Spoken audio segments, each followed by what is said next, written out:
السلام علیکم دوستوں، میں ہوں خورشید خان۔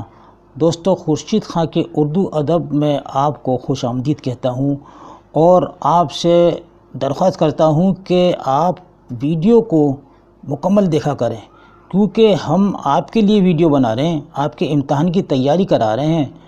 اگر آپ ہی نہیں دیکھیں گے اور 2 لفظ کمنٹ میں اگر آپ لکھ دیں گے تو اس سے ہماری حوصلہ افزائی بھی ہوگی، کیونکہ ہمیں بھی ہمت بڑھے گی کہ ہاں آپ ہماری ویڈیو کو دلچسپی سے دیکھ رہے ہیں۔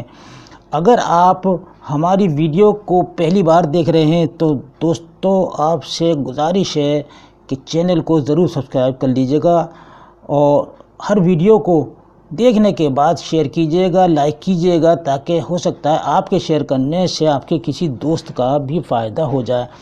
آج ہم آپ کے لیے لے کر آئے ہیں UPTET کے لیے علی سردار جعفری اور اسماعیل میرٹھی پر کچھ معروضی سوالات ہیں، بڑے اہم سوالات ہیں۔ آئیے، سب سے پہلا سوال ہے کہ گفتگو رسالہ کس نے جاری کیا؟ گفتگو رسالہ کس نے جاری کیا؟ تو آپ کا جواب ہوگا علی سردار جعفری نے گفتگو رسالہ جاری کیا تھا، علی سردار جعفری نے۔ ایشیا جاگ اٹھا، ایشیا جاگ اٹھا کب شائع ہوا؟ ایشیا جاگ اٹھا یہ کیا ہے؟ سب سے پہلے تو ہم یہ سمجھ لیں تو دوستو یہ ہے ان کا شعری مجموعہ، علی سردار جعفری کا شعری مجموعہ ہے۔ دوستو یہ شائع ہوا تھا 1950 یا 1951 میں، دونوں سنیں آتی ہیں۔ اگر آپ کو 51 دیتے ہیں تو 51 کو ٹک کیجئے گا اور 50 دیتے ہیں تو 50 کو ٹک کیجئے گا۔ اور یہ 5واں ان کا شعری مجموعہ ہے، ایشیا جاگ اٹھا، بہت ہی خاص ہے، اکثر سوالات آتے ہیں۔ اور ان کا پہلا جو شعری مجموعہ ہے، میں آپ کو بتا دوں کہ پرواز کے نام سے 1944 میں منظر عام پر آیا۔ پرواز، کہ پرواز کس کا شعری مجموعہ؟ علی سردار جعفری کا ہے۔ علی سردار جعفری کی پتھر کی دیوار کب شائع ہوئی؟ پتھر کی دیوار یہ بھی شعری مجموعہ ہے، یہ شعری مجموعہ ہے دوستو، اور یہ نظموں کا شعری مجموعہ ہے، یعنی کہ اس میں نظمیں ہیں اور جیل میں لکھی گئی نظموں کا شعری مجموعہ ہے۔ کہاں لکھی گئی تھی یہ نظمیں؟ جیل میں لکھی گئی تھی۔ پتھر کی دیوار 1953 میں شائع ہوا تھا، 1953 میں۔ علی سردار جعفری ترقی پسند تحریک سے متاثر تھے۔ جب یہ طالب علم تھے تو اسی زمانے میں آپ ترقی پسند تحریک سے جڑ گئے تھے۔ جعفری نے نیا ادب کے نام سے پہلا شمارہ یعنی کہ رسالہ 1939 میں شائع کیا تھا۔ کب کیا تھا؟ 1939 میں علی سردار جعفری نے بمبئی سے گفتگو رسالہ 1967 میں جاری کیا تھا۔ علی سردار جعفری نے حلقہ 11 کے نام سے ایک دستاویزی فلم بھی بنائی تھی، حلقہ 11 کے نام سے۔ علی سردار جعفری نے غالب کی مثنوی چراغ دیر کا ترجمہ سومنات خیال کے نام سے بھی کیا تھا۔ یاد رکھیے گا دوستو یہ چیزیں۔ علی سردار جعفری کی ایک خواب، یہ چوتھا سوال ہے، کب شائع ہوا؟ ایک خواب یہ بھی شعری مجموعہ ہے دوستو، ایک خواب یہ بھی شعری مجموعہ ہے۔ تو یہ کب شائع ہوا تھا ایک خواب؟ 1954 میں، 1964 میں، یہ تیسرا والا۔ اور یہ 7واں شعری مجموعہ ہے۔ کون سا ہے؟ 7واں شعری مجموعہ ہے ایک خواب۔ اور اگلا سوال ہے علی سردار جعفری کی پیرہن شرر کب شائع ہوئی؟ پیرہن شرر کب شائع ہوئی؟ تو یہ 1965 میں شائع ہوئی دوستو، چوتھا نمبر بالکل صحیح ہے، 1965 میں۔ یہ بھی ان کا شعری مجموعہ ہے دوستو۔ تمام یہ شعری مجموعے پہ سوالات ہیں۔ علی سردار جعفری کی لہو پکارتا ہے، لہو پکارتا ہے، یہ کب شائع ہوا؟ یعنی یہ کب منظر عام پر آیا؟ تو دیکھیے 1950 ہے یا 1953 ہے، 1964 ہے، 1968، تو یہ بھی چوتھا والا 1968 میں یہ شائع ہوا تھا، لہو پکارتا ہے۔ اور یہ ان کا آخری مجموعہ تھا کہ علی سردار جعفری کا پہلا مجموعہ کون سا ہے؟ پرواز ہے، اور دوسرا آخری شعری مجموعہ کون سا ہے؟ لہو پکارتا ہے۔ یہ ہمیں یاد رکھنا ہے۔ اور ترانہ جمہوری کے نام سے نظموں کا انتخاب کیا تھا انہوں نے 1978 میں۔ یہاں میں ایک بات اور آپ کو بتا دوں کہ علی سردار جعفری کا دوسرا مجموعہ نئی دنیا کو سلام ہے جو 1948 میں شائع ہوا تھا۔ نئی دنیا کو سلام میں شامل مثنوی جمہور ایک سیاسی نظم ہے۔ منزل کیا ہے؟ تو یہ ان کے افسانوں کا مجموعہ ہے اور یہ پہلا افسانوی مجموعہ ہے، پہلی تصنیف ہے ان کی نثری۔ علی سردار جعفری کی پہلی نثری تصنیف کون سی ہے؟ تو افسانوں کا مجموعہ ہے منزل۔ علی سردار جعفری کا ڈرامہ یہ کس کا خون ہے کب شائع ہوا؟ یہ نثری تصانیف میں آتا ہے ڈرامہ یہ کس کا خون ہے۔ تو دوستو یہ 1943 میں شائع ہوا تھا، دوسرا والا جواب۔ علی سردار جعفری کی ترقی پسند ادب کتاب کب شائع ہوئی تھی؟ ترقی پسند ادب 1951 میں۔ یہ تمام نثری تصانیف ان کی چل رہی ہیں اب، اور ایک بے پیکار کے نام سے بھی انہوں نے ڈرامہ لکھا تھا 1944 میں، اور لکھنؤ کی 5 راتوں کے نام سے بھی انہوں نے ایک کتاب تصنیف کی تھی 1965 میں۔ آگے چلتے ہیں۔ علی سردار جعفری کی اقبال شناسی کب شائع ہوئی؟ اقبال شناسی کب شائع ہوئی؟ یہ نثری کتاب ہے اقبال شناسی، تو یہ 1969 میں شائع ہوئی، چوتھا نمبر آپ کا یہ 1969 میں شائع ہوئی تھی۔ علی سردار جعفری کی پیغمبران سخن کے نام سے کتاب کب شائع ہوئی تھی؟ تو دوستو 1970 میں شائع ہوئی تھی۔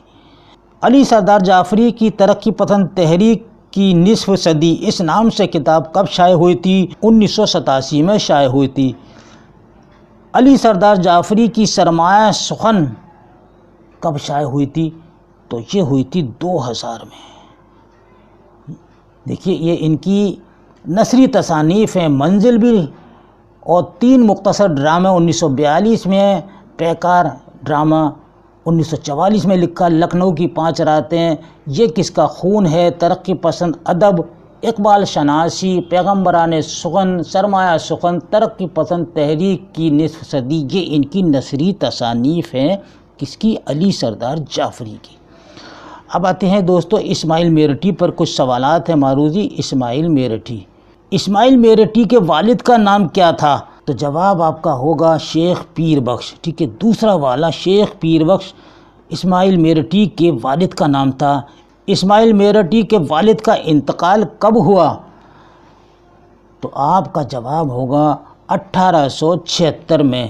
کب ہوا تھا؟ 1876 میں اسماعیل میرٹھی کے والد کا انتقال ہوا۔ اسماعیل میرٹھی کا جنم کب ہوا؟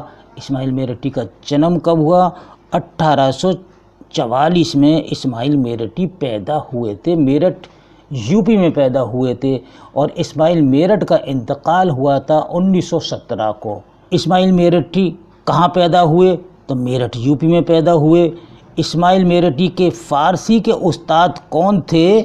تو فارسی کے استاد آپ کو بتانا ہے، مرزا رحیم بیگ فارسی کے استاد تھے اسماعیل میرٹھی کے۔ اور اسماعیل میرٹھی نے بتا دوں آپ کو شاعری 1860 میں شروع کی تھی جب وہ 16 سال کی عمر کے تھے۔ اسماعیل میرٹھی کے شاعری کے استاد تھے یعنی اردو میں مرزا غالب تھے۔ اسماعیل میرٹھی نے بچوں کے لیے بہت ساری کتابیں لکھی، بچوں کا شاعر کہا جاتا ہے اسماعیل میرٹھی کو۔ اسماعیل میرٹھی نے اسکولی بچوں کے لیے بہت ساری درسی کتابیں لکھی، اور انہی کی کتابیں اس زمانے میں یعنی انگریزی حکومت تھی تو انگریزی حکومت نے ان کی کتابوں کو نصاب میں شامل کیا تھا، یعنی سلیبس میں شامل کیا تھا، بچوں کے سلیبس میں۔ انگریزی نظموں کا اردو میں ترجمہ سب سے پہلے اسماعیل میرٹھی نے کیا تھا۔ کس نے کیا تھا؟ اسماعیل میرٹھی نے انگریزی نظموں کا سب سے پہلے اردو میں ترجمہ کیا تھا۔ سر سید کی طرح اسماعیل میرٹھی کو بھی سب سے زیادہ دلچسپی تعلیم میں تھی۔ اب آگے چلتے ہیں دوستو کہ صبح کی آمد اور طمع کی انگوٹھی کس کی نظمیں ہیں؟ تو جواب دیجیے گا اسماعیل میرٹھی کی۔ کس کی ہیں؟ اسماعیل میرٹھی کی ہیں۔ دیکھیے ان کی بہت ساری نظمیں ہیں۔ یہ 21واں سوال ہے کہ بچہ اور ماں، بچہ ایک لڑکا اور بیر، میرا خدا میرے ساتھ ہے، پنچکی بہت مشہور ان کی نظم ہے، گائے بھی بہت مشہور ہے۔ اب آرام کرو، تھوڑا تھوڑا بہت ہو جاتا ہے، کوشش کیے جاؤ، ایک پودا اور گھاس، دال کی فریاد، چھوٹی چیونٹی، خدا کی قدرت، سچ اور جھوٹ اور ماں کی ممتا، یہ ان کی مشہور دوستو نظمیں ہیں۔ ان پر اکثر سوال آتا ہے کہ اسماعیل میرٹھی کی اس میں سے کون سی نظم ہے، تو آپ بتا سکتے ہیں عجیب چڑیا بھی انہی کی نظم ہے، اور آپ کو خدا کی صنعت یہ بھی ان کی بہت مشہور ہے، صبح کی امید بھی، سچ کہو، کچھ اور خرگوش، یہ بھی ان کی، اور ہماری گائے تو ان کی بہت ہی مشہور ہے۔ آگے دیکھتے ہیں تو یہ نظمیں کس کی ہیں؟ اسماعیل میرٹھی کی ہیں۔ تمام نظمیں یہ اسماعیل میرٹھی کی ہیں۔